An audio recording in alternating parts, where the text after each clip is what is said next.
ഇത് പൊതുസമൂഹത്തിന് ഒരു നല്ല സന്ദേശം കൊടുക്കാൻ ഈ കോടതി വിധിയിലൂടെ കഴിയും എന്ന് പ്രതീക്ഷിക്കുകയാണ്. നമ്മുടെ വീക്ഷണഗതി, സ്ത്രീയോടുള്ള വീക്ഷണഗതിയിൽ മാറ്റം ഉണ്ടാകേണ്ടതായി. എന്ത് വൃത്തികേടുകളും പറയാനുള്ള ഇടങ്ങളായിട്ട് നമ്മുടെ സാമൂഹിക മാധ്യമങ്ങളെ കാണേണ്ടതില്ല എന്നുള്ള ഒരു സന്ദേശം കൂടിയാണ് ഇതിലൂടെ.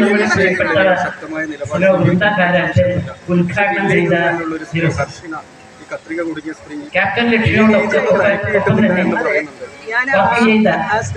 നമ്മളെ ഒരുപാട് മൺമറഞ്ഞു പോയ ഒരുപാട് അഖിലേന്ത്യാ നേതാക്കളോടൊപ്പം വർക്ക് ചെയ്ത ഒരുപാട് ഓർമ്മകൾ ഈ പ്രശ്നങ്ങളും പരിപാടികളും എന്റെ ചിന്തകളുണ്ട്. അതോടൊപ്പം തന്നെ നമ്മുടെ കോഴിക്കോട് ജില്ലാ കമ്മിറ്റി 5.5 ലക്ഷത്തോളം ഒരു എന്താ പറയാ മെമ്പർഷിപ്പുള്ള ഒരു വലിയ സംഘടനയായി നിങ്ങൾ വളർത്തിയിരിക്കുകയാണ്. ഭാഗമായിട്ടാണ് അവര് സമരമൊക്കെ. ആ വളർച്ചയിലും സന്തോഷവും അഭിമാനവും സാഹചര്യത്തിലാണ് കൂട്ടത്തിൽ നിങ്ങളെ ഞാൻ ഓർപ്പിക്കട്ടെ. കാണുന്നത് ഏറ്റവും കൂടുതൽ വയോജനങ്ങൾ ഉള്ളത് കേരളത്തിലാണ്.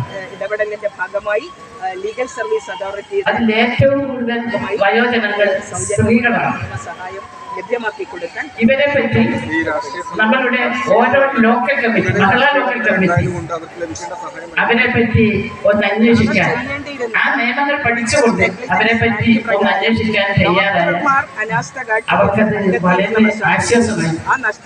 ഒരുപാട് പീഡനങ്ങൾ അനുഭവിക്കുന്നവരാണ്. ഇത് എനിക്ക് മാത്രമേ ഇപ്പോൾ നിങ്ങളോട് പറയാൻ കഴിയൂ. കാരണം ഇന്നത്തെ യുവതികൾ നാളത്തെ വയോജനങ്ങളാണ്.